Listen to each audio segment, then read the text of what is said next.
লক্ষ কোটি টাকা প্রতি বছর এই 40 লক্ষ মানুষগুলা পাচার করতেছে। আমরা আমেরিকা ওয়েস্টে আমাদের মেধাবী সন্তানদেরকে এক্সপোর্ট করতেছি, আর আমরা ইম্পোর্ট করতেছি জিরো। বাংলাদেশের ইকোনমি টিকে আছে রেমিটেন্সের জন্য। রেমিটেন্স পাঠাচ্ছে কারা? শ্রমিকরা। আর বাংলাদেশ থেকে টাকা নিয়ে যাচ্ছে কারা? Top 40 lakh, top 2%। পৃথিবীতে একটা বড় পাওয়ার ট্রানজিশন হচ্ছে। টাকা নিয়ে আপনি এমন দেশে যাচ্ছেন যেখানে $40 ট্রিলিয়ন ডেট। লন্ডনের মিলিয়নিয়ার লন্ডনে ফেরত যাচ্ছে না, আমেরিকার বিলিয়নিয়ার আমেরিকাতে ফেরত যাচ্ছে না। আপনি আজকে বাংলাদেশের ইপিজেডে গিয়ে দেখেন কি পরিমাণ চাইনিজ ঘোরাঘুরি করতেছে। চাইনিজরা যদি বিশ্বাস করে যে বাংলাদেশে একটা ইকোনমিক ডেভেলপমেন্ট সম্ভব, আপনি বাংলাদেশেও কেন সেটা বিশ্বাস করেন না? আপনি দুইটা বোর্ডিং পাস নিয়েন না, আপনি একটা বোর্ডিং পাস নেন। বিখ্যাত প্রফেসর এই কথাটা বলছে, আমেরিকা এখন কলাপস করবে, চাইনিজরা চায়নায় ব্যাক করতেছে, ইন্ডিয়ানরা ইন্ডিয়ায় ব্যাক করতেছে। তারা যখন এই দেশের ব্যাপারে চিন্তা করবে, ইনভেস্ট করবে, স্বপ্ন দেবে, তাহলে বিশ্বাস করবে যে 2050-এর মধ্যে বাংলাদেশের জিডিপি $2 ট্রিলিয়ন হবে, আমার পার ক্যাপিটা জিডিপি 10,000 পাস হবে। এরা সারা জীবন শুনছে যে ওয়েস্টের অপরচুনিটি আমার দেশের চ্যালেঞ্জ। আমি তাদেরকে বলতে চাই, আমার দেশের অপরচুনিটি এবং ওয়েস্টের চ্যালেঞ্জ। আমার মতন মানুষ যারা নর্মাল জীবিকা চাকরি করছে তাদের জন্য আসলে জিওপলিটিক্স কেন ইম্পর্টেন্ট হবে? ধরেন আমি একটা ছোট প্রশ্ন দিয়ে শুরু করি যে বাংলাদেশ কেমন করতেছে বা বাংলাদেশ সামনে কেমন করবে। এটা সবাই মনে করে একটা পলিটিক্যাল কোয়েশ্চেন, বাট আমি মনে করি এটা মোটেও পলিটিক্যাল কোয়েশ্চেন না। এটা একটা সোশ্যাল কোয়েশ্চেন এখন, এবং এটা ইন্ডিভিজুয়াল লেভেলে এটা এফেক্ট করে। কীভাবে এফেক্ট করে?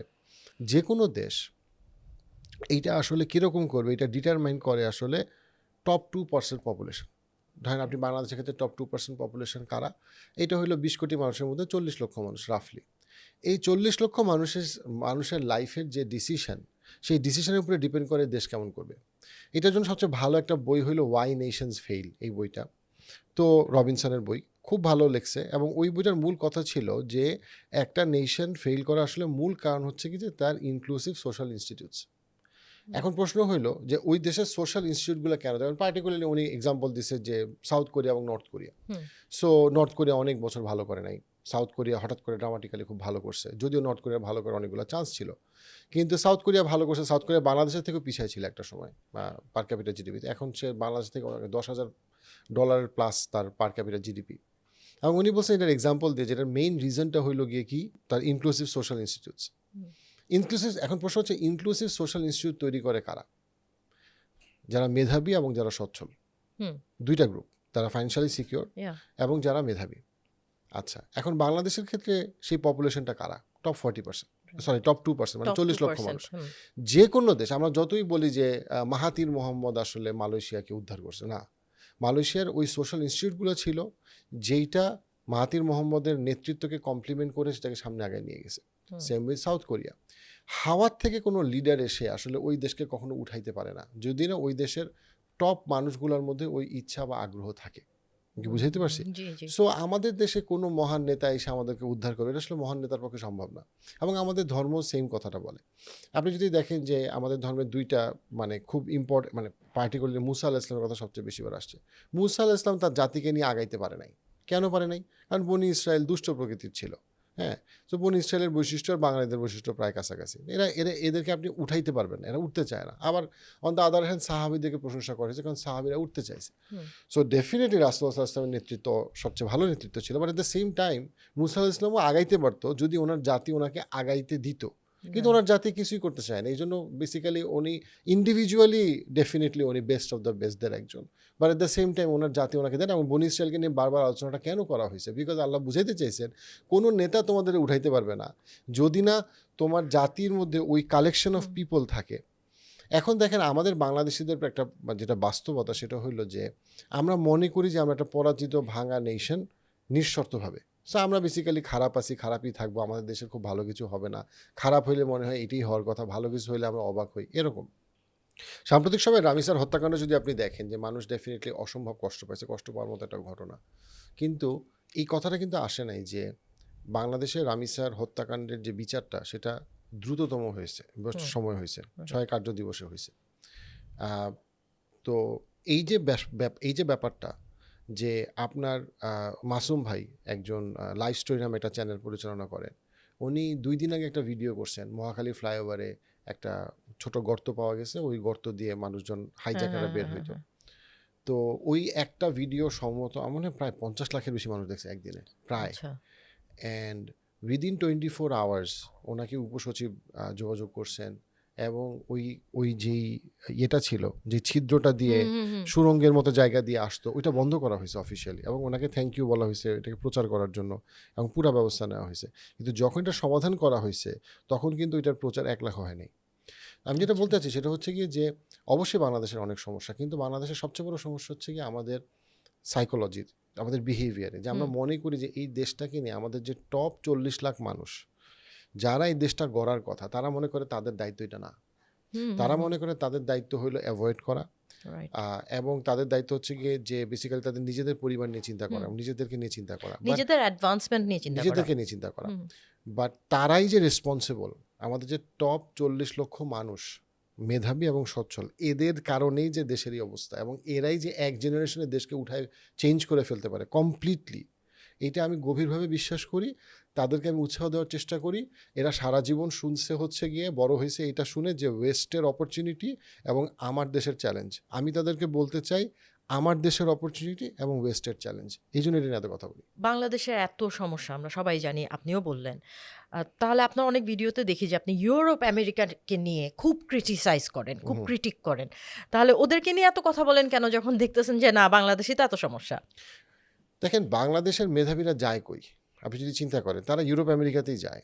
যতক্ষণ পর্যন্ত বাংলাদেশের, আমি এটা একটু সময় নিয়ে অ্যান্সারটা দিব, বাংলাদেশের মানুষ যতক্ষণ পর্যন্ত মনে করবে যে ওয়েস্ট ইজ দ্য বেস্ট, বাংলাদেশের কোনো দিন উন্নতি হবে না, কোনোভাবেই সম্ভব না। দেখেন, একটা মানুষ ধরেন মনে করে যে তার দেশ খারাপ, তার দেশের ভালো কিছু হওয়া সম্ভব না, হুম। এবং তার গায়ের রং ময়লা, এবং তার পক্ষে তার বা তার বাবা মা যা কিছুতে বিশ্বাস করতো সেটা দিয়ে আসলে আগানো সম্ভব না এই মানুষের পক্ষে, এবং সে মনে করে ওয়েস্ট হচ্ছে গিয়ে সব দিক থেকে পার্মানেন্টলি ভালো, তার পক্ষে কখনোই তার দেশকে নিয়ে স্বপ্ন দেখা, তার দেশের জন্য দেশে ইনভেস্ট করা with the hope that there is a light at the end of the tunnel, ওই জিনিসটা হাল না ছাড়া কোনো দিনও সম্ভব না।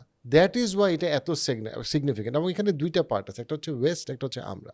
আমি এটা একটু বুঝাই বলি। দেখেন, এই যে আমরা ওয়েস্টকে বেস্ট মনে করি বা ওয়েস্টকে নিঃশর্তভাবে মনে করি যে আচ্ছা ঠিক আছে, the white professor will never লাই, এই যে একটা মাইন্ডসেট আমাদের আছে সাইকোলজিক্যালি, এটা কিন্তু হাওয়া থেকে আসে নাই। এই জিনিসটা নিয়ে ফ্রান্সিস ফেরনের যে বইটা ব্ল্যাক স্কিন হুম। হোয়াইট মার্কস 1952 এর বইটা, ওইটা উনি আলজেরিয়ার যখন উনি কলোনাইজেশন এবং ইন্টেলেকচুয়াল হুম। কলোনাইজেশন নিয়ে কিন্তু উনি কথা বলতেছিলেন। উনি কি বুঝাতে চেয়েছে, উনি বলতে চেয়েছে যে যারা লম্বা সময় কলোনাইজ থাকে, যেমন আমরা রাইট। 200 বছর কলোনাইজ ছিলাম, কাদের দ্বারা? ব্রিটিশদের দ্বারা। এবং তার আগে ঢাকা ছিল one of the richest city in the world. ওই সময় আমি বলছি 1700 সালের কনটেক্সটে, পৃথিবীর কনটেক্সটে Dhaka was one of the richest city of the world, the greater Dhaka. এবং তারপরে যে আমরা মোটামুটি ফকির হয়ে গেলাম, এই ফকির আমরা আমাদের করাপশনের জন্য হই নাই। আমি যদি 1947 পর্যন্ত হিস্ট্রিটা বলি, এটা হয়েছে কারণ ব্রিটিশরা সব কিছু নিয়ে গেছে। ওইটা নিয়ে শাশি তাহর, প্রফেসর শাশি তাহর ইন্ডিয়ার, উনি অনেক লম্বা আলোচনা করছেন, বই লেখছেন অ্যান্ড এভরিথিং। ওনার আলোচনা উনি বলছেন $45 ট্রিলিয়ন সব পরিমাণ সম্পত্তি নিয়ে গেছেন, এবং মানব ইতিহাসের সবচেয়ে জঘন্যতম দুর্ভিক্ষগুলো ঘটানো হয়েছে মাল্টিপল টাইম বাই ব্রিটিশ। সেইখান থেকে আমাদের যে জেনারেশনাল ট্রমা হয়েছে, কালেকটিভ ট্রমা হয়েছে, এইটার জন্য যেটা হয়েছে সেটা হচ্ছে আমরা নিজেদেরকে সবসময় ইনসিকিওর মনে করি, ইনফিরিয়র মনে করি, নিজেদেরকে ময়লা মনে করি, নিজেদেরকে তুচ্ছ মনে করি, যেটা আমরা করতাম না। So No, we 1700 have a colonial mindset. Like we আমরা think কলোনাইজড, হ্যাঁ, হ্যাঁ, আমরা colonized তো আমরা। কলোনাইজড, ওই colonial mindset নিয়ে আমরা আছি। ইন্টেলেকচুয়ালি আমরা কলোনাইজড। আমরা মনে করি আমাদের খুব বেশি ভালো কিছু হওয়ার কথা না, খুব না। বেশি ভালো কিছু হওয়ার কথা আমরা আমাদের না। আমরা রাস্তায় একটা ফরেনারকে দেখলে আমরা মনে করি আরে সে হুম। তো খুব উন্নত। রাইট, সে ওকে। তো সবকিছু। এখন সেই জায়গাটা যেটা হয়েছে, সো আমাদের মধ্যে যে জিনিসটা চলে আসে যে আমরা ছোট, আমরা পারবো না, আমাদেরকে দিয়ে হবে না, এই জিনিসটা আলজেরিয়াতে আছে, এই জিনিসটা নাইজেরিয়ানরা প্রচুর ন্যাচারাল রিসোর্স পাচ্ছে, কিন্তু তারা উঠতে পারে না, বিকজ তারা নিজেদেরকে সিম্পলি মনে করে যে তারা ভালো না, অ্যাটলিস্ট একটা লম্বা সময় তারা মনে করতো। So at the same time বাংলাদেশিদের যে প্রবলেমটা হয়েছে সেটা হচ্ছে কি, বাংলাদেশিরা নিজেদেরকে গালি দিয়ে আরাম পায়। বাংলাদেশিরা সিম্পলি মনে করে যে আমি আমার যে আশেপাশের পরিবেশ আছে, এই পরিবেশে ভালো কিছু হওয়ার কোনো সম্ভাবনা নাই, এবং এইটা ওই মাইন্ডসেট থেকে আসে, বিকজ আমরা এত বছর ধরে কলোনাইজ ছিলাম, যেটার জন্য আমাদের জাস্ট ওই জেনারেশনাল ট্রমা থেকে আমাদের মধ্যে এটা চলে আসে যে আমরা আসলে খুব একটা ভালো না, বা আমাদেরকে দিয়ে খুব ভালো কিছু হবে না। আমি একটা খুব মানে খুব ছোটো ছোটো কতগুলো এক্সাম্পল দিই। ফর এক্সাম্পল, যে আপনার এই মুহূর্তে আমি যখন বসে আছি, আমাদের ওয়ার্ল্ড কাপ শুরু হচ্ছে না, ওয়ার্ল্ড কাপের ফুটবলটা বানাইছে কারা জানেন? পাকিস্তানের একটা শহর থেকে ফুটবলটা বানানো হয়, কারণ তারা অনেক বছর ধরে ফুটবলের ক্রাফটসম্যানশিপে এত ভালো যে কোম্পানি রিডার্স, কিন্তু তারা বানায় পাকিস্তানে। আচ্ছা। আমরাও বাংলাদেশিরাও ঢাকা হিস্টোরিক্যালি ক্রাফটসম্যানশিপে ভালো, বাট এই যে ক্রাফটসম্যানশিপ সেখান থেকে গার্মেন্টস ইন্ডাস্ট্রি, এখানে আমাদের মেধাবী ছেলেমেয়েরা কি এটাতে বিশ্বাস করে? না, বিশ্বাস করে না। আচ্ছা, আমাদের মেধাবী ছেলেমেয়েরা কি এটাতে বিশ্বাস করে যে আমাদের দেশে একটা অলৌকিক ঘটনা গত মাসে ঘটে গেছে, যেটা সারা পৃথিবীতে হয় না? সেটা হইল, সারা পৃথিবীতে কোথাও কখনো 1 কোটি পশু স্লটার হয় না মাত্র 2-3 দিনে। 1 কোটি পশু, এবং আপনার লক্ষ কোটি টাকা ধনী মানুষ থেকে গরিবে চলে যায় মাত্র 2 থেকে 4 দিনে, রাইট। এবং এটা সারা পৃথিবীতে কোথাও হয় না, কোনো মুসলিম কান্ট্রিতে এটা হয় না এই স্কেলে। হ্যাঁ ঠিক আছে, কিন্তু আপনি দেখবেন কি ট্রাক থেকে নামার সময় গরুটি মারা গেল, অমুকের গরু Negative. বিক্রি হয় নাই। দ্য দ্য পারসেপশন ইজ দেশে খালি নেগেটিভই হয়, বাট এই যে আমাদের 2টা ঈদকে কেন্দ্র করে রমাজানে আপনি যদি চিন্তা করেন যে ডোনেশন এবং জাকাত হয়, লক্ষ কোটি টাকা ধনী থেকে গরিবের হাতে যায়। আবার আপনি যদি গরু চিন্তা করেন এবং পশু কোরবানি চিন্তা করেন, লক্ষ কোটি টাকা চলে যাচ্ছে। 1972 সালে বাংলাদেশের অর্থনীতি কিচ্ছু ছিল না, মাত্র যুদ্ধ শেষ হয়েছে। পাকিস্তান এবং ইন্ডিয়া আপনি চিন্তা করেন, তারা তো বেসিক্যালি ওই সেন্সে 1947 থেকে যাত্রা শুরু করতে পারছে, আমরা যাত্রা শুরু করছি 1972-তে। রাইট। আপনি ইমাজিনেট করেন আমাদের পার ক্যাপিটাল জিডিপি এখন ইন্ডিয়া এবং পাকিস্তানের থেকে বেশি। এটা খুবই সিগনিফিক্যান্ট। ডেফিনেটলি আমরা এখনো খারাপ করতেছি, বাট দ্য ফ্যাক্ট দ্যাট আমরা এতটা পরে ওদের থেকে শুরু করতে পারছি এবং এখন আমাদের পার ক্যাপিটাল জিডিপি তার থেকে বেশি, এবং পাকিস্তানের থেকে প্রায় ডাবল। পাকিস্তান হচ্ছে 1600, আমাদের হচ্ছে গিয়ে 2950 এখন। ওকে। আপনি কোনো মেধাবীকে এটা বলতে শুনবেন না, কাউকে বলতে শুনবেন না। আপনি কাউকে বলতে শুনবেন না আজকে বুয়েটে 4টা MIT-তে PhD করা ছেলে মেয়ে ব্যাক করে বুয়েটে পড়াচ্ছে, এবং বাংলাদেশে এরকম অসংখ্য ভালো ভালো মানুষজন ভালো কিছু করার চেষ্টা করতেছে। কিন্তু দ্য প্রবলেম ইজ, এটা বাংলাদেশের কোনো মানুষ বিশ্বাস করে না যে এখানে বাংলাদেশে ভালো কিছু অসম্ভব, বিকজ তাকে কেউ এই কথাটা বলে না, এবং তার যে জেনারেশনাল ট্রমা এটা তাকে সাবকনশিয়াসলি এফেক্ট করে যে এই দেশটা ছাড়লে আমার ভালো কিছু হবে, এই দেশে আমার ভালো কিছু করা সম্ভব কখনোই না। হবে না। On the other hand, West সবসময় চাইছে যে এই সাইকোলজিক্যাল কলোনাইজেশনটা থাকুক, সে ওইভাবে করেই তৈরি করছে। সে তার আপনার ভিসা সিস্টেম থেকে শুরু করে তারা যত রকম প্রসেস তৈরি করেছে, তারা চাইছে আমরা মেধাবীদেরকে নিয়ে নিব। কেন? কারণ আমেরিকার একজন খুবই বিখ্যাত প্রফেসর এই কথাটা বলছে যে আমেরিকা হয়েছে তার H1B ভিসা এবং F1 ভিসার জন্য, যেটা দিয়ে সে তার পৃথিবীর ট্যালেন্টদেরকে সে অ্যাট্রাক্ট করতে পারছে। এবং সে বলছে আমেরিকা এখন কলাপস করবে, কারণ এটা এখন আর কাজ করতেছে না, কারণ চাইনিজরা চায়নায় ব্যাক করতেছে, ইন্ডিয়ানরা ইন্ডিয়ায় ব্যাক করতেছে। সে উত্থানটাও বলছে, পতনটাও বলছে। তারা জানতো তারা যতক্ষণ পর্যন্ত মেধাবীদেরকে তারা অ্যাট্রাক্ট করতে পারে, ওই যেই 40 লাখ মানুষ যাদের বাংলাদেশ গড়ার কথা, তারা আজকে পেন্টাগনে কাজ করে, সিলিকন ভ্যালিতে কাজ করে, তারা বিভিন্ন জায়গায় তারা কাজ করে, তারা ইন্টেলে গিয়ে দেখেন কি পরিমাণ বাংলাদেশ ছেলে পেলে আছে। আমি কোনোভাবে বলতেছি না তারা অনৈতিক কাজ করতেছে, না না, তারা আমার থেকে অনেক বেশি ট্যালেন্টেড এবং ওয়ার্কিং মেধাবী। Hard. But what I am saying is that আমরা যদি বাংলাদেশে একটা ইকোসিস্টেম তৈরি করতে পারতাম তাদেরকে সহ, যেখানে তারা বাংলাদেশে ওই টাকা এবং মেধা রিসোর্স ইনভেস্ট করতো, তাহলে বাংলাদেশের পার ক্যাপিটাল জিডিপি এখন 3000-এর নিচে সেটা 10,000 পার হয়ে যেত। বাংলাদেশের 2050-এর মধ্যে জিডিপি $2 ট্রিলিয়ন চলে যেত, এবং এখন 500-তে পৌঁছাইছে। সো 500 বিলিয়নে পৌঁছাইছে, উইচ ইজ সিগনিফিকেন্ট এগেইন। কারণ আমার মনে আছে 2022-23-এ যখন সেই সময়কার প্রধানমন্ত্রী শেখ হাসিনা যখন বক্তব্য দিত যে আমাদের খুব তাড়াতাড়ি 2025-এর মধ্যে $500 বিলিয়ন হয়ে যাবে, সবাই হাসাহাসি করতো। এখন কিন্তু হয়ে গেছে, তাতে দেশের সব সমস্যার সমাধান হয়নি, আমি কখনোই বলতেছি না, কিন্তু আমি বলছি পলিটিশিয়ানদের হাতে সব সমস্যার সমাধান নাই। ওই যে 40 লক্ষ ছেলে মানুষ, তারা যখন দেশে এবং দেশের ব্যাপারে, তারা দেশে থেকে করুক অথবা বাইরে থেকে থাকুক, তারা যখন এই দেশের ব্যাপারে চিন্তা করবে, ইনভেস্ট করবে, স্বপ্ন দেবে, তারা বিশ্বাস করবে যে 2050-এর মধ্যে বাংলাদেশের জিডিপি $2 ট্রিলিয়ন হবে, আমার পার ক্যাপিটাল জিডিপি 10,000 পাস হবে, এবং আমরা সিগনিফিকেন্টলি সাউথ কোরিয়া যদি ভালো করতে পারে আমরাও পারবো। ওরা যখন বিশ্বাস করে দিলে এমনিতেই হবে, ইরেসপেক্টিভ অফ পলিটিক্সে কী হচ্ছে। কিন্তু ওই জিনিসটা বিশ্বাস করানোর জন্য আমাদের যেটা ইম্পর্টেন্ট সেটা হচ্ছে গিয়ে মানে আমেরিকা এবং ইউরোপিয়ানদের একটা লিডিং ক্লাস, তাদের কর্পোরেশন, তারা যে ফান্ডামেন্টালি বর্বর, অসভ্য, নিচু জাত, এইটা আমাদেরকে বিশ্বাস করা খুব ইম্পর্টেন্ট, যে আমি আমার ট্যাক্সের টাকা ওইখানে দিব ক্যালিফোর্নিয়া বসে বসে, এটা যেন আমার লজ্জা লাগে। ওয়াই? আপনি দেখেন যে তাদের এন্টায়ার ইতিহাসটা গণহত্যার উপরে। তারা শুরু করছে, আপনি যদি ব্রিটিশ এবং আমেরিকার রাইজ দেখেন, একদম শুরু থেকে এটা সৃষ্টি হয়েছে গণহত্যার উপরে। তারপরে তারা যখন সম্পদশালী হয়েছে, এই লন্ডন এবং নিউ ইয়র্ক তৈরি হয়েছে, কখনোই তৈরি হতো না যদি না তারা আফ্রিকাকে কলোনাইজ করতো, এবং 200 বছর ধরে ইন্ডিয়াকে কলোনাইজ করতো, এখান থেকে সমস্ত সম্পদ তারা নিয়ে গেছে। এটা তাদের হিস্ট্রি, এটা তাদের হিস্টোরিয়ানদের বইয়ের লেখা, এটা আমার ইয়াহিয়া আমিনের রাইট। কথা না, এটা তাদের কথা যে তারা এভাবেই বড় হয়েছে। অ্যান্ড দেন এভাবে বড় হওয়ার পরে যারা তখন সমস্ত সম্পদ তারা ওইখানে নিয়ে গেছে এবং সারা পৃথিবীকে তারা তাদের দেশের তুলনায় বসবাসের অযোগ্য করে ফেলছে। সমস্ত মেধাবীরা ভালো অপরচুনিটিরা তাদের দেশে গেছে। This is the history of the world. এবং এখনও যদি আমরা দেখি সেটা হচ্ছে গিয়ে যে চায়না ঘুরে দাঁড়ানোর আগ পর্যন্ত বা চাইনিজ ইকোনমিক রেভলিউশনের আগ পর্যন্ত আমেরিকা যদি পৃথিবীর কোনো কর্নারে শুনতো যে ডলারাইজেশনের কেউ চেষ্টা করতেছে, ডলারের বাইরে কেউ যাওয়ার চেষ্টা করছে, তার দেশের অবস্থা সে 12টা বাজায় দিত। এটা হয়েছে লিবিয়াতে, এটা হয়েছে সারা পৃথিবীতে। সো আমি যেটা বলবো সেটা হচ্ছে গিয়ে যে এখন আমাদের একটা সময় পৃথিবীতে, যখন পৃথিবীতে একটা বড় পাওয়ার ট্রানজিশন হচ্ছে, আমরা পৃথিবী একটা ইউনিপোলার ওয়ার্ল্ড, মানে পৃথিবী আমেরিকা, ইউনিপোলার মানে হচ্ছে গিয়ে পুরা পৃথিবীর সমস্ত নিয়ন্ত্রক হচ্ছে গিয়ে আমেরিকা এবং আমেরিকা থেকে। G7 countries, right. America, Britain, everything. সেখান থেকে এটা বের হয়ে আসতেছে। ডোনাল্ড ট্রাম্প নিজে চায়নাতে এসে ঘোষণা দিয়েছে আমরা এখন একটা মাল্টিপোলার ওয়ার্ল্ডে আছি। তার মানে হচ্ছে কি আমেরিকা স্বীকার করতেছে, একসেপ্ট করতেছে যে পৃথিবী এখন আর একটা সুপার পাওয়ার কন্ট্রোল করে না। রাইট। পৃথিবী ফান্ডামেন্টালি এখন কন্ট্রোল করে আমেরিকা, চায়না এবং রাশিয়া। তার মানে হচ্ছে কি এই যে পৃথিবীতে যে পাওয়ারটা যে শিফট হইলো, এই শিফটে আমাদের বাংলাদেশের মতো দেশগুলো আমি মনে করি সুবর্ণ সুযোগ উঠে দাঁড়ানোর, বোঝার যে এখন আর শুধুমাত্র আমি আমেরিকা, কানাডা, ওয়েস্ট নিয়ে চিন্তা করব না, বরং আমি চিন্তা করব কি নিয়ে? আমি চিন্তা করব ওইখান থেকে আমি রিসোর্স নিতে পারি, পড়াশোনা করতে পারি, এক্সপিরিয়েন্স নিতে পারি, বাট আমি আমার দেশ, আমার সারাউন্ডিং, আমার ফেলো মুসলিম কান্ট্রির ইকোনমিগুলোর মধ্যে আমি সমন্বয় করে আমি তাড়াতাড়ি নিজেও গড়ে উঠবে এবং আমার দেশকে আমি গড়ে তুলব। So how did China do it? So চায়নাও তো ব্রেইন ড্রেইন হয়েছে, চায়নার থেকেও তো অনেক ব্রেইনিরা বা মেধাবীরা চলে গেছে আমেরিকা বা ইউরোপে সেটেল করছে, throughout the world settle করছে। How did China do it? একটা জিনিস চিন্তা করেন, পৃথিবীতে আমি একটা ডিফারেন্ট কোয়েশ্চেন করে আগাই। আপনি যখন কোনো বই লেখেন, সবাই জিজ্ঞেস করে কি, এ ভাইয়া আপু আপনার বইটা কত গেছে, সার্কুলেশন কত, তাই না? সবাই জিজ্ঞেস করে কত, মানে কেমন গেল, বাজারে কেমন গেল। কেউ বলে 2000, 5000, 6000। এখন ধরেন আইমান সাদিক বই লিখলে 5, 10, 15,000, 20,000 যায়, that's a big number. Right. So you see, মানে সবার মধ্যে কথা, হুমায়ুন আহমেদের বই 1 লাখ বিক্রি হয়েছে। ক্যান ইউ ইম্যাজিন যে একটা বই 1 বিলিয়ন সার্কুলেশন হয়েছে? Can you imagine 1 billion circulation হয়েছে? আচ্ছা, আমি বললাম পৃথিবীতে 3টা বই আছে, যে 3টা বই 1 বিলিয়ন সার্কুলেশন হয়েছে।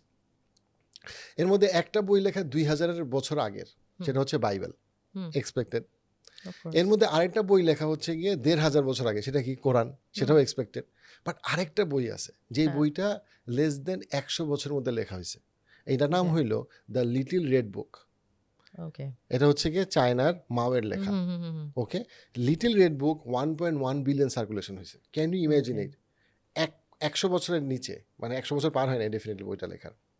এখন আপনি যদি বইটা পড়েন, ডেফিনেটলি আমাদের দেশে বইটা হয়তো বা খুব বেশি মানুষ পড়ে না, বাট বইটা যদি আমি সামারি করি, বইটা পিওরলি একটা সাইকোলজি নিয়ে লেখা।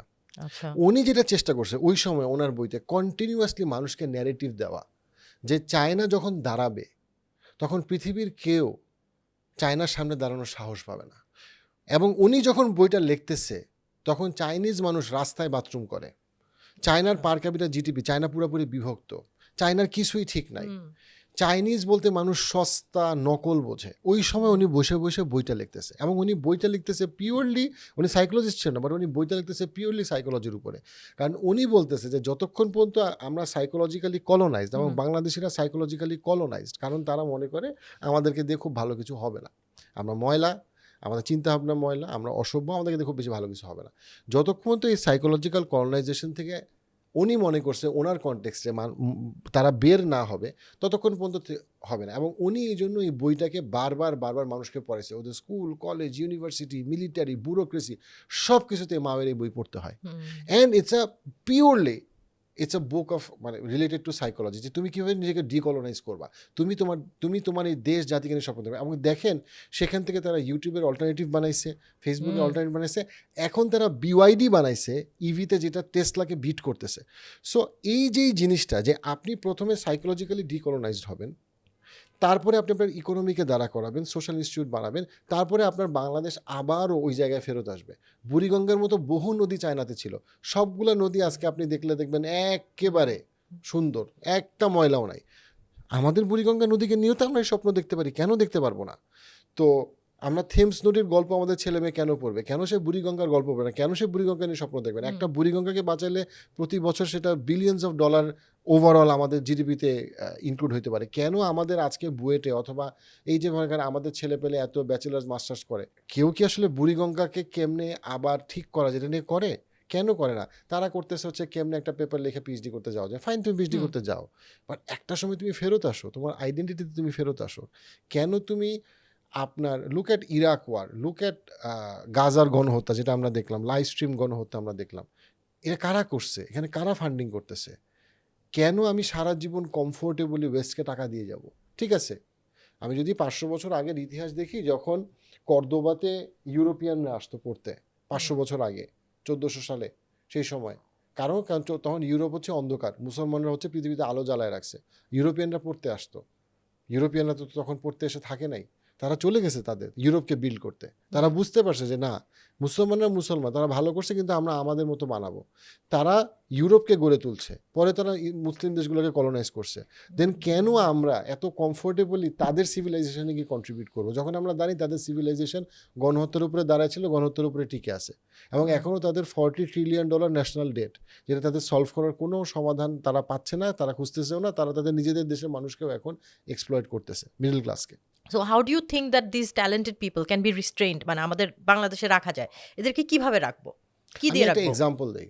বাংলাদেশে অলমোস্ট বেশিরভাগ যেই ভালো কাজগুলো হয়েছে, মিনিংফুল কাজগুলো হয়েছে, এটা যারা করছে তারা চাইলেই বাংলাদেশে না থাকতে পারতো বা বাংলাদেশে না করতে পারতো।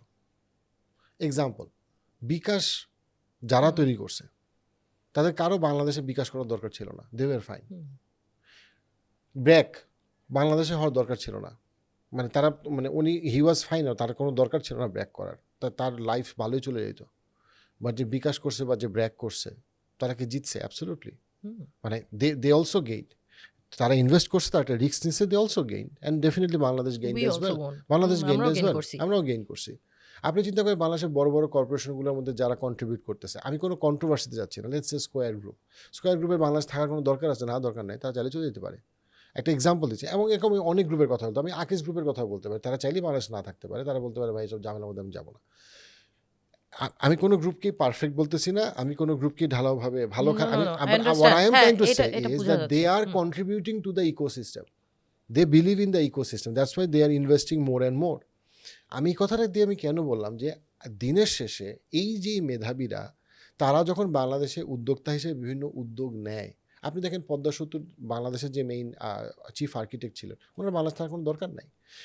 I can go on and on with example, যে বাংলাদেশে যারাই কন্ট্রিবিউট করছে সিগনিফিকেন্টলি, তারা চুজ করছে রিস্কটা নিতে, এবং বেশিরভাগ ক্ষেত্রে সেই রিস্কটা তাদেরকে পে অফ করছে। আপনার থ্যালাসেমিয়া ফাউন্ডেশন যিনি করছেন, উনি চাইলে বাংলাদেশে না থাকতে পারতো, ওনার যোগ্যতা আছে, অ্যাবসলিউটলি ওনার যোগ্যতা আছে। সো আমি যেটা বলতেছি সেটা হচ্ছে গিয়ে যে বাংলাদেশ এখন যে কনটেক্সটে আছে, এইখানে যারা উদ্যোক্তা হিসেবে, ডিফারেন্ট টাইপ অফ উদ্যোক্তা, সব কিছু যে টাকার জন্য সেটা না, কেউ ফাউন্ডেশন, কেউ বিজনেস, তারা যখন ইনভেস্ট করবে, ইনশাআল্লাহ বাংলাদেশ উর্বর, বাংলাদেশে এখনও মানুষ পরিশ্রম করতে চায়। আপনি চিন্তা করেন যে আমি ইয়াং ওয়ানের একজন কনসালটেন্ট হিসেবে অনেক বছর ধরে কাজ করতেছি, এখনও করি। ইয়াং ওয়ানের মতো একটা কোম্পানি দেশের বাইরে থেকে, সেই কোন জায়গা থেকে এক লোক এসে $1 বিলিয়ন কোম্পানির এত বড় কোম্পানি বানায় ফেললো, যেখানে মানে এখন বোধহয় 87,000 মানুষ কাজ করে, যার ভাষাও সে ওই ভাষায় কথা বলতে পারে না। অ্যান্ড এত অসাধারণ একটা কোম্পানি তারা তৈরি করছে, কিন্তু আমাদের উদ্যোক্তারা সেই গল্প জানে না। আমাদের উদ্যোক্তারা আমাদের লক্ষ কোটি টাকার গরুর বাজারের উদ্যোগের কথা জানে না। সো আমি যেটা বলছি, আমাদের উদ্যোক্তারা, আমরা আমাদের বয়সী বলতেছি, তারা অনেক সময় আমাদের দেশের যে ব্যবসা এবং যে অপরচুনিটিগুলো, সেইগুলো অপরচুনিটি, আমাদের দেশের প্রতি বছর 40 থেকে 45% কাঁঠাল নষ্ট হয়। বাট এই কাঁঠাল আপনার ভেজিটেরিয়ানরা আগাচ্ছে, তো ভেজিটেরিয়ানরা যখন আগাচ্ছে, তাদের একটা নিড কি, সেটা হচ্ছে গিয়ে বার্গার খাবে তারা, কিন্তু তারা বার্গার খাবে যেটাতে মিট নাই, এবং সেটার ক্ষেত্রে কাঁঠাল একটা ভালো অল্টারনেটিভ। তো কাঁঠাল দিয়ে বার্গারের মিটের মতো একটা ভেজিটেরিয়ান মিট তৈরি করা যায়। এই ধরনের এই কিন্তু আমাদের 40 থেকে 45% কাঁঠাল দিয়ে চিপসও হয়। হ্যাঁ, বাইরের দেশে কিন্তু অনেক দেখেছি মালয়েশিয়ার ডুরিয়ান দিয়ে চিপস হয়। ডুরিয়ান দিয়ে তারা ডুরিয়ানকে তারা কোথায় নিয়ে গেছে, যদিও ডুরিয়ানের গন্ধ অনেকে সহ্য করতে পারে না, বাট কাঁঠালের কিন্তু ওই গন্ধের প্রবলেমটা নাই। কাঁঠালকে আমরা ডুরিয়ানের মতো বানাইতে পারতাম, বা তার থেকেও বড় কিছু বানাইতে পারতাম, কিন্তু America has made that avocado অ্যাভোকাডোকে সে ওরা অ্যাভোকাডোকে বানাইছে। দিয়ে সে কত কিছু অনেক বানাইছে। কিছু আমরা বানাইছে। কাঁঠালকে দিয়ে অনেক কিছু বানাইতে পারতাম, কিন্তু আমাদের মেধাবী ছেলেমেয়েরা তো ওইদিকে নাই। কেন নাই? কারণ সে যখন বুয়েটে পড়তেছে সাথে সাথে তার শুধু বুয়েট না, বুয়েট ঢাকা ইউনিভার্সিটি, তার প্রথম চিন্তাটা হচ্ছে আমি কবে পাসপোর্ট পাবো, ভিসা পাবো, আমি কবে যাব। কেন? আমার স্বপ্ন পূরণ করতে হলে ওইখানেই আমাকে যাইতে হবে। কিন্তু ঠিক আছে, ফাইন, ওকে, ফেয়ার এনাফ, তুমি মাস্টার্স করো, পিএইচডি করো, বাট তুমি যখন তোমার আইডেন্টিটি ফেরত আসবা, বা তুমি যখন চিন্তা করো যে না আমি গেছি, পড়ছি, রিসোর্স নিচ্ছি, that's fine, perfect, no problem, আমি নিজেও ইগোতে পড়ছি, বাট আমি যেটা বলতে চাচ্ছি, আপনি যখন বাংলাদেশের স্বপ্নটা দেখবেন তখন সেটা আপনার জন্য অনেক অনেক বেশি রিওয়ার্ডিং হবে, এবং সেই ইনভেস্টমেন্টটা আপনি মাত্র এক জেনারেশন করবেন, এক জেনারেশনে বাংলাদেশ উঠে যাবে। বাংলাদেশের 20 কোটি মানুষের যে পপুলেশন, সেই পপুলেশনে আপনার অ্যাবসোলুটলি $2 ট্রিলিয়ন পর্যন্ত 25 বছরে নেওয়া এটা কোনো সমস্যাই না, অ্যাবসোলুটলি সমস্যা না। কিন্তু এটা পলিটিক্সের উপর ডিপেন্ড করে না, এটা এই 40 লক্ষ মানুষ কোথায় ইনভেস্ট করে এটার উপর ডিপেন্ড করে। আমি আপনাকে লাস্ট একটা পয়েন্ট বলি, এটা খুবই মানে মজার একটা জিনিস। আপনি চিন্তা করেন, আমরা বলি না যে লক্ষ কোটি টাকা পাচার হয়ে যাচ্ছে, লক্ষ কোটি টাকা, অমুক কোম্পানি লক্ষ কোটি টাকা নিয়ে গেল, তমুক কোম্পানি দেশ থেকে লক্ষ কোটি টাকা নিয়ে যাচ্ছে, ওকে, ফেয়ার এনাফ। আসলে সত্যিকার অর্থে লক্ষ কোটি টাকা প্রতি বছর এই 40 লক্ষ মানুষগুলা পাচার করতেছে প্রতি বছর। কেন পাচার করতেছে আমি আপনাকে এক্সাম্পল দিই। লন্ডনে গেছে 1960 সালে, নিউ ইয়র্কে গেছে 1970 সালে। এক জেনারেশন বাংলাদেশে আসতো প্রতি বছর, পরের জেনারেশন বাংলাদেশে আসতো 10 বছর পরে, তারপরে জেনারেশনে বাংলাদেশে কোনো টান নাই, সুন্দর মতো জমি টমি বিক্রি করে চলে গেছে। প্রতি বছর হচ্ছে। তো আপনি যদি প্রতি বছর এই যে পরিবারগুলা বিক্রি করে চলে আছে, আমি এটাকে অনৈতিক নৈতিকের লিগাল ইলিগালের ফ্রেমে দেখতেছি না, আমি এটাকে বাস্তবতার ফ্রেমে দেখতেছি। বাংলাদেশের ইকোনমি টিকে আছে রেমিটেন্সের জন্য। রেমিটেন্স পাঠাচ্ছে কারা? শ্রমিকরা, একদম দুর্বল যারা, বাংলাদেশের ধরেন একদম বটম পপুলেশনগুলা। আর বাংলাদেশ থেকে টাকা নিয়ে যাচ্ছে কারা? ওই টপ 40 লাখ, টপ 2%। তার মানে থেকে বটম 98% চেষ্টা করতেছে দেশটাকে বাঁচায় রাখার ইকোনমিক্যালি, আর টপ 2% হচ্ছে কি তার নিজের স্বার্থে বেসিক্যালি টাকাটা নিয়ে যাচ্ছে, জমি বিক্রি করে নিয়ে যাচ্ছে। এখন আমি যখন এই কথাটা বললো কমেন্ট সেকশনে আমি গালি খাবো, কারণ কথাটা শুনতে খুব খারাপ লাগে। আই আন্ডারস্ট্যান্ড, কথাটা গায়ে লাগে যে এই আহিয়া ভাই বেশি বুঝে, নিজে বেশি নৈতিক মনে করে। আমি ভাই নৈতিক অনৈতিকের জায়গা থেকে বলতেছি না, আমি যেটা বলতেছি টাকাটা নিয়ে আপনি যাচ্ছেন কোথায়? টাকা নিয়ে আপনি এমন দেশে যাচ্ছেন যেখানে $40 ট্রিলিয়ন ডেট। আপনি মনে করতেছেন ওই কান্ট্রিটা সেফ। আপনি দেখতেছেন না ওই কান্ট্রিতে ইনফ্লেশন কী হারে মানে এফেক্ট করতেছে। আপনি দেখতেছেন না ওইখানে কী পরিমাণ করাপশন এবং ড্রাগ প্রবলেম এবং মেন্টাল হেলথ ক্রাইসিস কোন জায়গায় চলে যাচ্ছে। ওয়াই ক্যান্ট ইউ রিথিঙ্ক যে আপনার 10 জেনারেশন বৈশা একটা সম্পদ বানাইছে, ওই সম্পদটা হচ্ছে লেটসে আপনার একটা মানে একটা জমি বা একটা অ্যাপার্টমেন্ট হোয়াট এভার, অ্যান্ড আপনি বেসিক্যালি ওইটা বিক্রি করে নিয়ে ওইখানে বাসা কিনতেছেন উইথ দ্য হোপ দ্যাট সারা জীবন আপনার ওইখানে ভালো চলবে। উইদিন 1 or 2 জেনারেশন আপনি হয়তো দেখবেন আপনার ছেলে মেয়ে ইসলামের পথে নাই, তারা ইসলামেও নাই, তারা বাঙালিও নাই, তারা আপনার সাথে সম্পর্কও নাই। অ্যান্ড তারপরে কি আপনি বেসিক্যালি আপনার বংশধরকে আপনি কেটে ফেলতেছেন, মানে একটা গাছ যেটার কোনো শিকড় নেই, শিকড়টাকে আপনি কেটে ফেলছেন, কারণ আপনি মনে করছেন ওইখানে সব কিছু সেফ। অ্যান্ড এটা হইতেছে আমার ফ্যামিলিতে, এটা হইতেছে আপনার ফ্যামিলিতে, হচ্ছে সারা বাংলাদেশে। এবং এই যেই লক্ষ কোটি টাকা চলে যাচ্ছে গত 2021 থেকে 2025-এর মধ্যে রেকর্ড পরিমাণ বাংলাদেশি আন্ডার গ্র্যাজুয়েট করতে বাইরে গেছে। এটা কেন ইম্পর্টেন্ট? ইটস বিকজ আগে সবাই মাস্টার্স পিএইচডি স্কলারশিপে যাইতে পড়তে, অথবা পার্সিয়াল স্কলারশিপ পাইতো। আন্ডার গ্র্যাজুয়েশনে কেউ স্কলারশিপ পাচ্ছে না। একটা আন্ডার গ্র্যাজুয়েশন করতে 1 কোটি থেকে 1.5 কোটি টাকা লাগতেছে। তা আপনি চিন্তা করেন যদি 5 থেকে 10 হাজার মানুষ 1 থেকে 1.5 কোটি টাকা করে খরচ করে, এটা কত আসে অ্যামাউন্ট?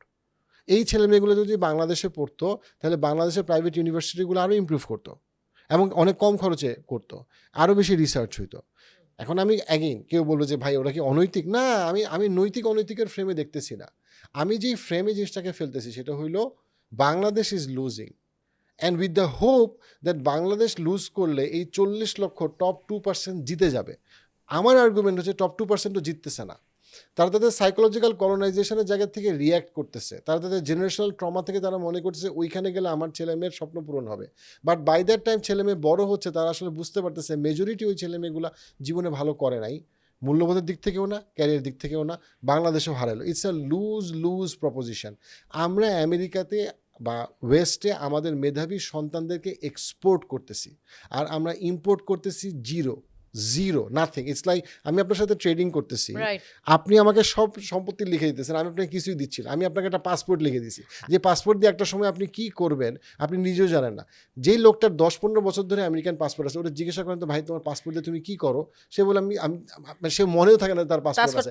বাট পাসপোর্টের আগ পর্যন্ত সেই পাসপোর্টের জন্য যে কি কান্নাকাটি করছে, আল্লাহর কাছে দোয়া করছে, কত কিছু করছে, বাট একটা পর্যায়ে গিয়ে সে বুঝতে পারছে আমেরিকাতে যত হোমলেস মানুষ আছে প্রত্যেকের একটা পাসপোর্ট আছে, হু কেয়ার্স?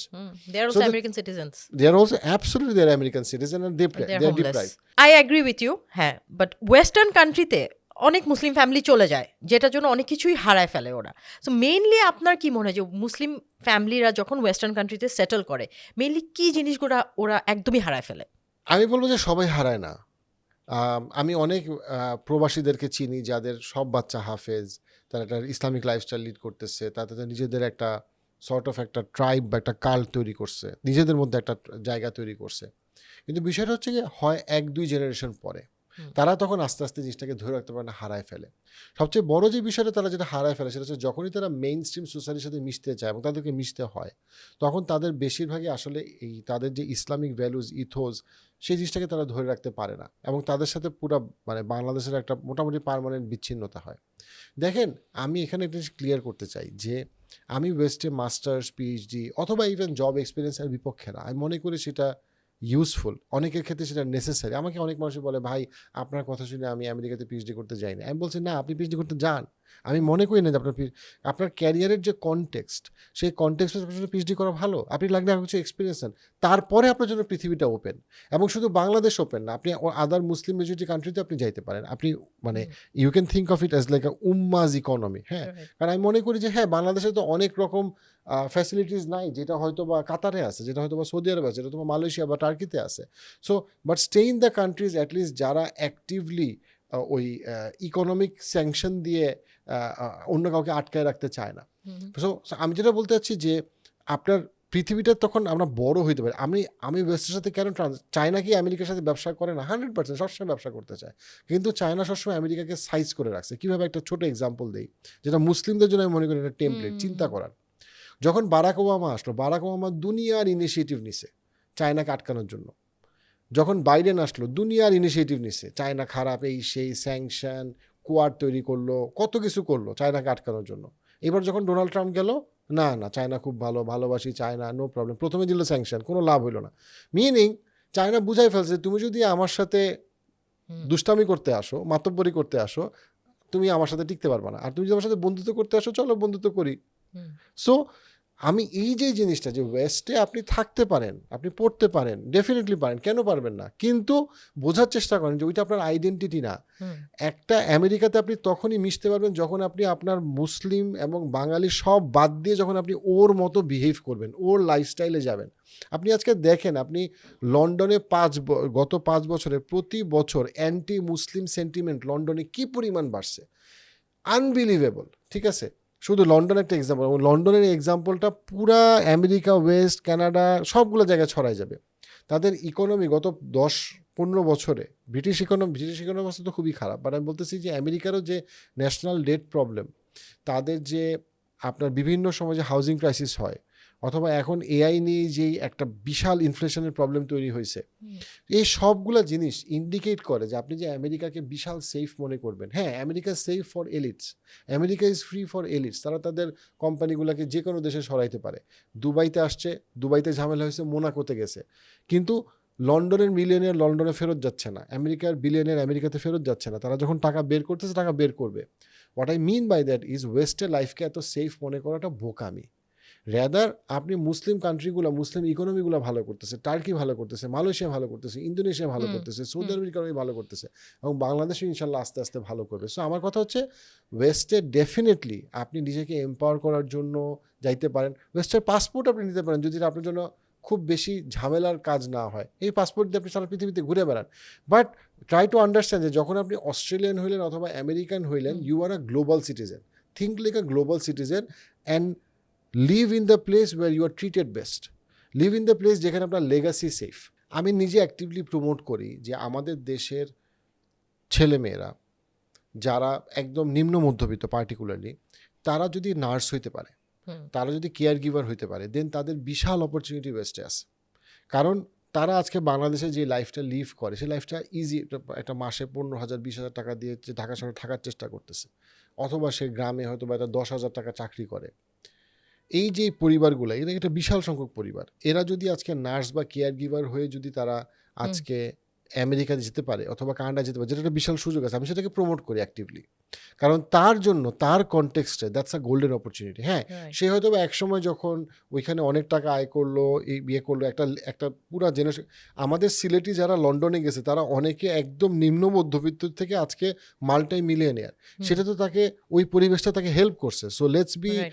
Real about. এবং ওই সময় তো তার বাংলাদেশি অপরচুনিটি ডেফিনেটলি ছিল না। হুম। বাট দ্য থিং ইজ, যখন সে ওই টপ লেভেলে চলে গেছে তখন তার আবার চিন্তা করা উচিত যে হ্যাঁ, আমি একটা কনটেক্সটে সিলেট থেকে লন্ডনে আসছি, বাট এখন আরেকটা কনটেক্সট যখন আমি লন্ডন ছাড়ার চিন্তা করব, বিকজ আমি আমি অন্ধ হয়ে যাব না লন্ডনের মধ্যে, আমি বোঝার চেষ্টা করবো যে এখানকার সিচুয়েশনটা এখন কি হয়ে গেছে এবং কেন আমার আবার নেক্সট জেনারেশনকে মাইগ্রেশনের বুদ্ধি দেওয়াটা ভালো।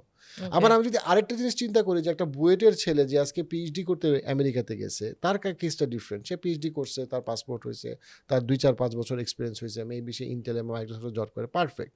তখন তার চিন্তা করা উচিত যে আমি আমার লাইফটা এবং ছেলে মেয়েকে নিয়ে এইখানে যতটা সেফ, তার থেকে মেবি আমি টার্কি অথবা মালয়েশিয়া অথবা কাতার অথবা সৌদি আরবে অথবা বাংলাদেশে বেশি সেফ। সো আমি যেভাবে আমি বলতে চাই জিনিসটা, সেটা হচ্ছে গিয়ে যে definitely migration is hard, but we are migrating anyway. এবং 20 কোটি মানুষ আপনি চান যে এরা বের হোক, এরা তা না হইলে তো মনে করেন যে ইকোনমি ফ্লো করবে না। এবং এতগুলো মানুষ আপনি বাংলাদেশে কেন চাবেন যে থাকুক? বাট কে যাবে আর কে আসবে, এই জায়গাটায় যখন তার মধ্যে দেশপ্রেম, দেশাত্মবোধ এবং মিনিংফুলি সে চিন্তা করে আমি আমার লাইফে আসলে কি চাই। টাকা তো ডেফিনেটলি দরকার, সিকিউরিটি দরকার, ইসলাম দরকার, মূল্যবোধ দরকার, তখন তার জন্য জিনিসটা তখন সেভাবে চিন্তা করবে। পার্টিকুলারলি এখানে আমি একটা জিনিস যেটা বলতে চাই সেটা হচ্ছে, দেখেন, পার্টিকুলারলি আমি বলতে চাই যারা আসলে ইসলামকে নিয়ে খুব কেয়ার করে, যারা মনে করে না আমার বাচ্চা যাই হোক মুসলিম থাকতে হবে, হ্যাঁ, যতটুকু প্র্যাকটিসিং কতটুকু আমি যাই না, তাদের জন্য ওয়েস্টে বাচ্চা বড় করা ডেফিনেটলি একটা থ্রেট। একটা ছোট যদি এক্সাম্পল দিই, শেখ হামজা ইউসুফ, যে আমেরিকার খুবই প্রমিনেন্ট একজন স্কলার এবং usually he is a very soft স্পোকিং person, উনি পাবলিকলি ঘোষণা দিতেছে গত বছর যে আমেরিকার পাবলিক স্কুলে বা ওয়েস্টার্ন পাবলিক স্কুলে বাচ্চাকে পড়ানো সেফ না, ওনার ভয় হচ্ছে গিয়ে বাচ্চাগুলো ইসলাম থেকে বের হয়ে যাবে। That is a very powerful statement when you think of the overall context. আমেরিকাতে প্রাইভেট স্কুলে কি সবাই পড়াইতে পারে যদি তার 2-3টা বাচ্চা থাকে? অনেক এক্সপেন্সিভ। তার মানে কি, যেই সমাজের পাবলিক স্কুলে আপনার বাচ্চাকে দেওয়া সেফ না, ওইখানে একটা সফট স্পিকিং হামজা ইউসুফের মতো আলেম বলছে, এমন না যে খুব কট্টরপন্থী, উনি খুবই, আমি বলবো, সফট অ্যাপ্রোচে উনি কথা বলে। উনি যখন বলতেছে যে পাবলিক স্কুলে তোমার বাচ্চাদেরকে দিও না, তারা হয়তো মুসলমান থাকবে না, that gives you an indication that ওই সোসাইটিগুলা ক্লিয়ারলি ইসলামের জন্য সেফ না। এবং আপনি যদি ফিউ রিসার্চ দেখেন, এবং সেখানে সে যেই কথা, মানে সেই রিসার্চের যে আউটকামটা, ওরা বলছে যে আসলে 1-2 জেনারেশনের মধ্যে মানুষ আসলে মুসলমান থাকে না।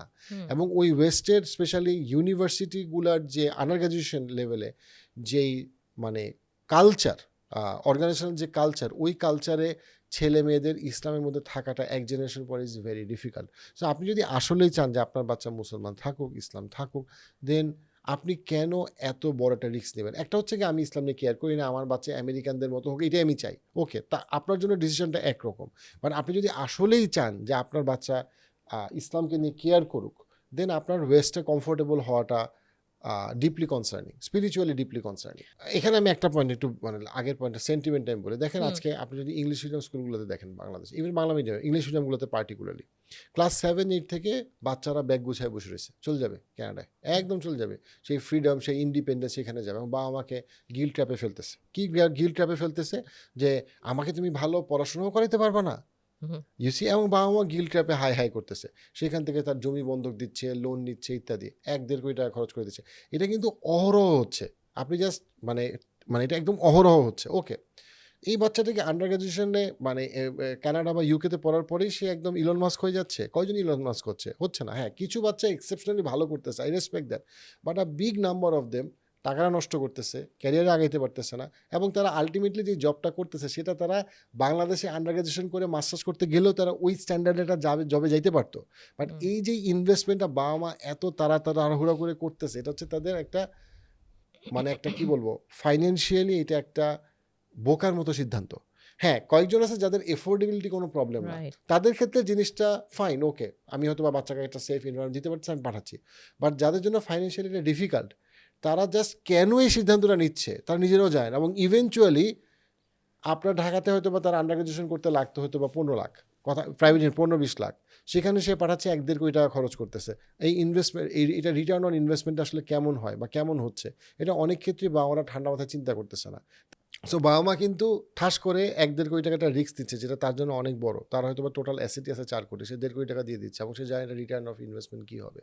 বাচ্চারাও তাকে একটা ইমোশনাল প্রেশারে তারা দিয়ে দিচ্ছে, বাচ্চারা বলছে আমি ওইখানে গিয়ে তোমাকে টাকাটা ফেরত দেবো। বাচ্চারা কোথায় ফেরত দিবে? হুম আচ্ছা, এবার আমি আসি হচ্ছে গিয়ে যে আপনি কোন দেশে মাইগ্রেট করতে পারেন মুসলিম কান্ট্রিগুলোতে। আমি দেখেন একটু মুসলিম কান্ট্রিগুলোর একটু কনটেক্সটটা দিই একটু, বিকজ ইটস ভেরি ইম্পর্টেন্ট পৃথিবীর কোন দিকে যাচ্ছে এটা বোঝার জন্য। গত 20 বছরে ইকোনমিক্যালি কতটা পাওয়ারফুল হয়ে গেছে যে তারা আজকে 180টার বেশি দেশে তারা ড্রোন এক্সপোর্ট করতেছে। আপনি যদি দেখেন পুরো ইউরোপে আজকে থেকে 20 বছর আগে টার্কি কই ছিল? টার্কি একসময় মানে নেটোভুক্ত হবে কি হবে না এটা নিয়ে অনেক কথা ছিল। সে নেটোতে ঢুকছে, কিন্তু যখন সে নেটোতে ঢুকছে সে কোনো পাওয়ারফুল কান্ট্রি ছিল না। আজকে নেটোর সবচেয়ে important second most powerful military হচ্ছে গিয়ে টার্কিশ মিলিটারি। আপনি যদি দেখেন যে Dubai is a economic miracle. হ্যাঁ, দুবাইকে নিয়ে অনেক অনেক সমালোচনা করে, but the thing is 1960s পর্যন্ত যারা কলোনাইজ ছিল 1960 সালের পরে তেল তো আরও অনেকে পাইছে ভাই। ওই 1960 থেকে 70-এর মধ্যে ইন্দোনেশিয়াতে প্রচুর ন্যাচারাল রিসোর্স আসছে, নাইজেরিয়াতে প্রচুর ন্যাচারাল রিসোর্স আসছে, কিন্তু দুবাই কয়জন বানাইতে পারছে? ওই পরিমাণ একটা ফাইন্যান্সিয়াল হাব কে বানাইতে পারছে? হ্যাঁ, অনেক সমালোচনা আছে, বাট দুবাইতে একটা সেফ সিটি বানাইছে, ফাইন্যান্সিয়ালি সেফ, যেভাবে বলে এটা safe. Qatar is very safe. আপনি দেখেন কাতারের ইকোনমিক মিরাকেলটা অনেকে দেখে না, কিন্তু দেখেন কাতারে ওয়ার্ল্ড কাপ হয়েছে 4 বছর আগে, এখন একটা ওয়ার্ল্ড কাপ হইতেছে আমেরিকা মেক্সিকো মিলায়। দেখেন কাতারে ওয়ার্ল্ড কাপটা কত সুন্দরভাবে হয়েছে, সবাই বলতেছে। এবং আমেরিকা এবং মেক্সিকোতে ওইভাবে হইতেছে না, মানে একদম প্রত্যেকের যাওয়া আসা থেকে শুরু করে ওই পরিমাণ প্রেইজ নাই। যদিও সবাই বলছিল কাতার কেমন একটা ওয়ার্ল্ড কাপ করবে, কিন্তু কাতার কত অসাধারণ ওয়ার্ল্ড কাপ করছে। আপনি দেখেন সৌদি আরব এখন একটা ইকোনমিক মিরাকেলের দিকে যাচ্ছে ভিশন 2030-তে। সৌদি আরব হিউজ পরিমাণ তাদের ট্যুরিজম, হেলথ কেয়ার, সেফটি সিকিউরিটিতে প্রচুর পরিমাণে ইনভেস্ট করতেছে। কেন আমি কথা বলছি? ইন্দোনেশিয়া ইকোনমিক মিরাকেলের দিকে যাচ্ছে। ইন্দোনেশিয়া মানে বিশাল পরিমাণে কতগুলো স্মার্ট ডিসিশন নিয়েছে ইকোনমিক্যালি। ওভারঅল এই মুসলিম কান্ট্রিগুলা এরা জেগে উঠতেছে, and you can clearly see it যে তারা আসলে কতটা ভালো করতেছে। এবং এটা আরেকটা বড় কারণ হচ্ছে গিয়ে যে China is becoming the super power globally, এবং এই রিজনে চায়না প্রত্যেকটা মুসলিম কান্ট্রির সাথে একটা ফেয়ার বিজনেস রিলেশনশিপের দিকে পুশ করতেছে। ইরানে ফর এক্সাম্পল, ইরানে আমেরিকার যুদ্ধে চাইনিজ টেকনোলজি ইউজ করছে, এটা একটা বড় কারণ যে ইরান কেন এতটা ডিটারেন্স তৈরি করতে পারছে। সো এবং চায়না টার্কির সাথে, চায়না ইন্দোনেশিয়ার সাথে, চায়না ইনক্লুডিং চায়না বাংলাদেশের সাথে খুব রিসেন্টলি চাইনিজ একটা মেগা কর্পোরেশন তারা কিন্তু বাংলাদেশকে একটা ইম্পর্টেন্ট ইকোনমিক হাব হিসেবে তারা কল্পনা করছে এবং তারা একটা ফ্রেম দাঁড়া করাইছে। সো দেখেন চাইনিজ যে ইন্টেনশনটা, সেই ইন্টেনশনটা খুবই ক্লিয়ার যে ভাই আমি ব্যবসা করতে চাই, হ্যাঁ আমি তোমার ভালো খারাপের প্রশ্নটা বলছি, আমি তোমার সাথে একটা ফেয়ার ব্যবসা করতে চাই। সো সেইটা মুসলিম কান্ট্রিগুলোকে অ্যালাউ করতেছে আমেরিকার মানে দখল থেকে বের হয়ে একটা চাইনিজ দখলে আসার, চায়নার সাথে ব্যবসা করার। কারণ মুসলিম কান্ট্রিগুলো কখনোই আমেরিকার সাথে ফেয়ারলি ব্যবসা করতে চায় না, ইট ওয়াজ অলওয়েজ আনফেয়ার। কিন্তু ফেয়ারলি সে চায়নার সাথে ব্যবসা করতে পারতেছে এবং চায়নাও সেটা চাচ্ছে। তো আমি যেটা মনে করি যে মুসলমানরা একটা লম্বা সময়, সব মুসলমানরা, বাংলাদেশ, পাকিস্তান, ইন্ডিয়ার মুসলমানরা, এরা সব সময় আপনার যখন এয়ারপোর্টে যাইতো তারা না সব সময় 2টা বোর্ডিং পাস নিত, কখনো একটা বোর্ডিং পাস নিত না। এবং এইটার সময় যে মুসলমানরা এখন একটা বোর্ডিং পাস নিবে, তারা 2টা বোর্ডিং পাস নিবে না। আমি কি বুঝতে চাচ্ছি, আপনি কানাডায় যাবেন, আপনি ওয়েস্টার্ন কান্ট্রিতে চিন্তা করেন, সবসময় 2টা বোর্ডিং পাস লাগে। ট্রানজিটটা কোথায়? ট্রানজিট কাতার, ট্রানজিট টার্কি, আর ট্রানজিট হলো দুবাই, ট্রানজিট হলো মালয়েশিয়া।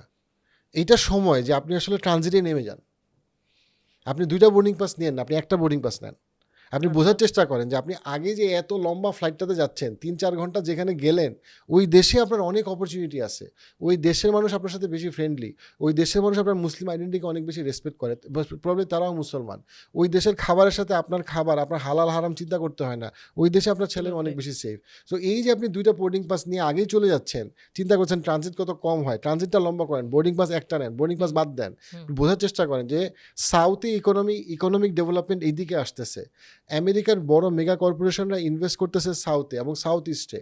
সো এই দিকে একটা ইকোনমিক রেভলিউশন হচ্ছে সামনের 25 বছর। এখনও এই মুসলিম কান্ট্রিগুলো হচ্ছে কি এখনও লো প্রাইস স্টক, যেটার প্রাইস অনেক বেড়ে যাওয়ার সময় অনেক বেশি।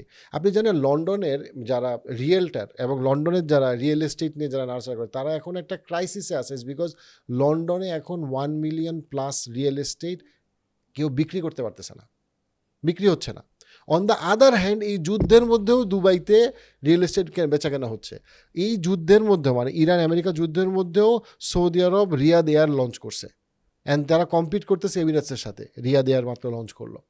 What I mean by that is এই দিকে হচ্ছে এখন ডেভেলপমেন্টের সময় সামনে 20-25 বছর ডেফিনেটলি বাংলাদেশের পক্ষেও ডেভেলপ করা সম্ভব, বাট এই কান্ট্রিগুলোর হচ্ছে একটা ইকোনমিক বেনিফিট আসবে। কিন্তু আমি আপনাকে এক্স্যাক্টলি বলতে পারবো না চাকরিটা কোথায়, কোথায় অ্যাপ্লাই করবেন, কোন জব, এটা আমি জানি না। এটা আপনার ক্যারিয়ারই তো আমি জানি না।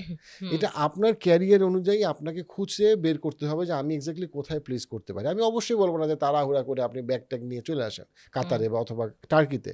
আমি বলবো আপনি প্ল্যান করেন। টার্কি তো আপনাকে সিটিজেনশিপও দিচ্ছে 4.5 কোটি টাকা। 4.5 কোটি টাকা বাংলাদেশিদের জন্য অনেক টাকা, বাট যে আমেরিকায় 20 বছর ছিল, কানাডায় 20 বছর ছিল, তার জন্য অনেক টাকা না। আমি যেটা বলতেছি সেটা হচ্ছে গিয়ে আপনি বোঝার চেষ্টা করেন পৃথিবীটা কীভাবে বদলাচ্ছে, এবং আপনি চিন্তা করেন আপনি আপনার ফ্যামিলিকে নিয়ে কীভাবে এই মুসলিম কান্ট্রি এবং কমিউনিটিগুলোতে চিন্তা করতে পারেন। অ্যাট দ্য সেম টাইম আমি বলবো যে বাংলাদেশিরা অবশ্যই বাংলাদেশকে নিয়ে চিন্তা করা উচিত। বাংলাদেশে অনেক অপরচুনিটি আছে, বাংলাদেশে প্রচুর অপরচুনিটি আছে। আমি যদি দুবাইকে যদি আমি বলিও যে মেসড আপ, ফাইন, আপনাকে দুবাই থাকতে, আপনি শারজায় যান, শারজা ইজ ভেরি রিলিজিয়াস। আপনি ইউএর অন্যান্য প্রভিন্সে আপনি যান, দুবাইতে আপনার থাকার দরকার নেই। আমি প্রচুর এমিরাতিকে চিনি বা দেখছি, তারা নিজেরাও দুবাইতে তাদের ছেলে মেয়েকে নিয়ে আসতে চায় না, তারা দুবাইকে করছে একটা ট্যুরিস্ট প্লেসের জন্য।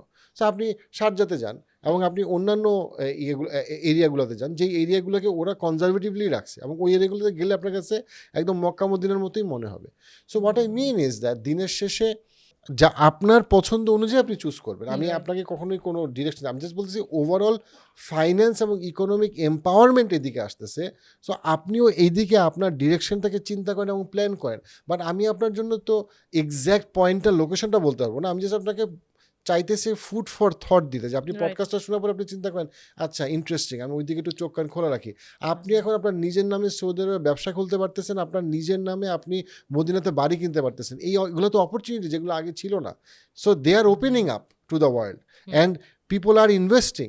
আমেরিকান ইনভেস্টাররা যদি রিয়াদে ইনভেস্ট করতে পারে, তাহলে চাইনিজ, আপনি আজকে বাংলাদেশের ইপিজেডে গিয়ে দেখেন কি পরিমাণ চাইনিজ ঘোরাঘুরি করতেছে।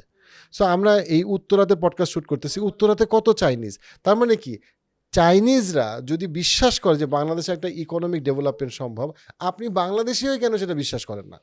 ইটস জাস্ট দ্যাট আপনাকে একটা উদ্যোক্তার মানসিকতা নিয়ে চিন্তা করতে হবে। আপনাকে চিন্তা করলে হবে না আচ্ছা আমি আমেরিকাতে এত ডলার আয় করি, বাংলাদেশে আমাকে এই চাকরি কে দিবে না। বাট আপনি যদি উদ্যোক্তার মানসিকতা নিয়ে আসেন, দেন ডেফিনেটলি আপনি অনেক ভালো উদ্যোগ নিয়ে আপনি জিনিসটাকে আগায় নিতে পারেন। নিউ ইয়র্ক কি, লন্ডন কি, বা লেটস সে মেলবোর্ন কি, আপনি বেশি এটা এলিট সিটি, বা বাংলাদেশে ঢাকাতে এখন বিভিন্ন এলিট টাউন, এলিট সিটি হচ্ছে না? এগুলো কতগুলো পৃথিবীর এলিট সিটি। পৃথিবীতে 7 বিলিয়ন মানুষ, হ্যাঁ? এখন আপনি পৃথিবীর 6 বিলিয়নের বাদ দিয়ে আপনি ছোট্ট কতগুলো কলোনি বানাইছেন। এই কলোনিকে আপনি বলছেন মেলবোর্ন, সিডনি, নিউ ইয়র্ক আর মায়ামি, হ্যাঁ, আর ভ্যাঙ্কুভার। ওকে, তো খুব উপকার হয়েছে না? আমাকে এই প্রবাসীরা অনেকেই কথাটা বলছে, এই তোমার বাসায় যে কাজের মেয়েটা আছে দেখো সে কত কষ্ট করে, দেখো রাস্তায় রিক্সাওয়ালা কত কষ্ট করছে। তা আপনি কি উপকার করছেন তার? তাকে যদি আপনি অ্যাটলিস্ট বাংলাদেশে ফেয়ারলি ট্রিট করেন। আমি আপনাকে একটা এক্সাম্পল দিই।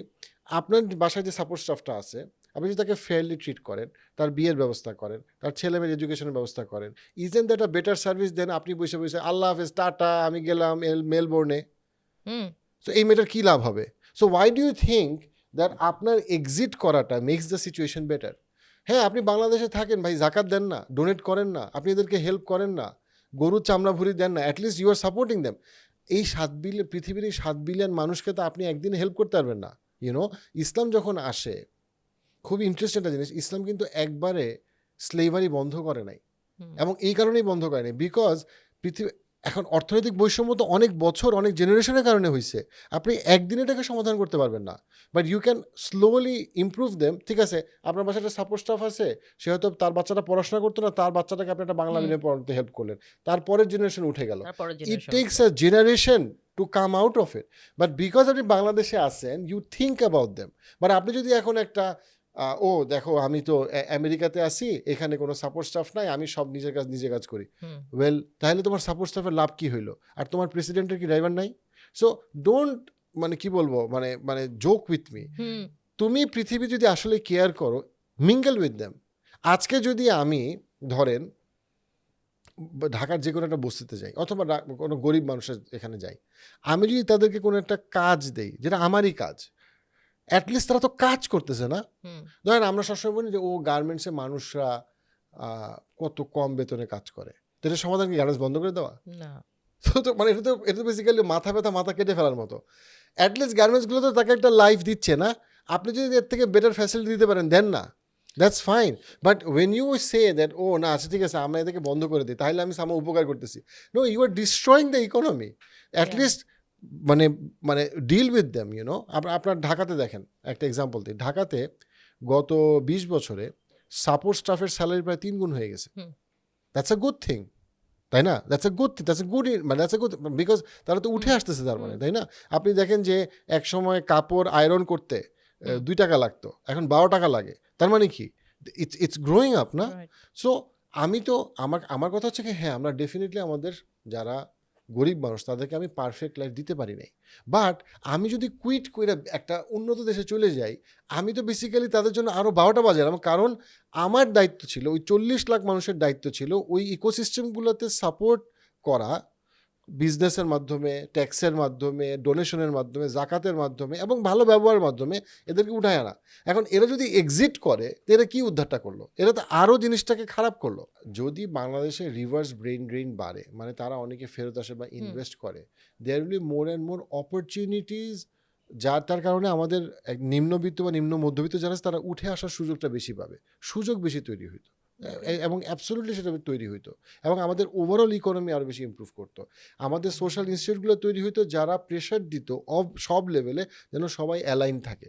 সো একটা জেনারেশন, আমি আবারও বলতেছি বারবার, আমি বিশ্বাস করি একটা জেনারেশন মেধাবীরা এবং যারা সচ্ছল তারা যখন ওই দেশে ইনভেস্ট করে, দেখেন বাংলাদেশের জমি হচ্ছে গিয়ে পৃথিবীর সবচেয়ে উর্বর জমির একটা, আমাদের ওয়েদার খুবই ভালো, আমাদের লোকেশন খুবই স্ট্র্যাটেজিক একটা লোকেশনে আল্লাহ আমাদেরকে দিছে, এবং আমরা একটা ছোট জায়গায় আমরা থাকি, বাংলাদেশ খুব বড় জায়গা না। স্ট্র্যাটেজিক্যালি চায়না আমাদেরকে ইম্পর্টেন্ট মনে করে, ইন্ডিয়া আমাদেরকে ইম্পর্টেন্ট মনে করে, আমেরিকা আমাদেরকে ইম্পর্টেন্ট মনে করে, খালি বাংলাদেশিরা আমাদেরকে ইম্পর্টেন্ট মনে করি না। সো আমরা যদি জাস্ট একটা জেনারেশন এখানে ইনভেস্ট করে এইটার সাউথ কোরিয়ার মতো ইমপ্রুভ করা অথবা চায়নার একটা প্রভিন্সের মতো ইমপ্রুভ না করার কিছু নাই। এইটা আমি জেনুইনলি বিশ্বাস করি। এটা এরকম না যে আমি দেশপ্রেম বলে বিশ্বাস করি, আমি বিশ্বাস করি বিকজ আমি এখানে অপরচুনিটি দেখি এবং আমি মনে করি অন্যদের এখানে প্রচুর এথিক্যাল অপরচুনিটি আছে। ইটস জাস্ট দ্যাট আমরা আমাদের সাইকোলজিক্যাল কলোনাইজেশনের জন্য এগুলোকে দেখতে পারি না। দ্যাট ইজ আমি যেটা দিয়ে শুরু করছি। আমি এই জন্য আমার দেশের এবং মুসলিম কান্ট্রিগুলোর অপরচুনিটি এবং ওয়েস্টের চ্যালেঞ্জকে আমি বেশি তুলে আনতে চাই।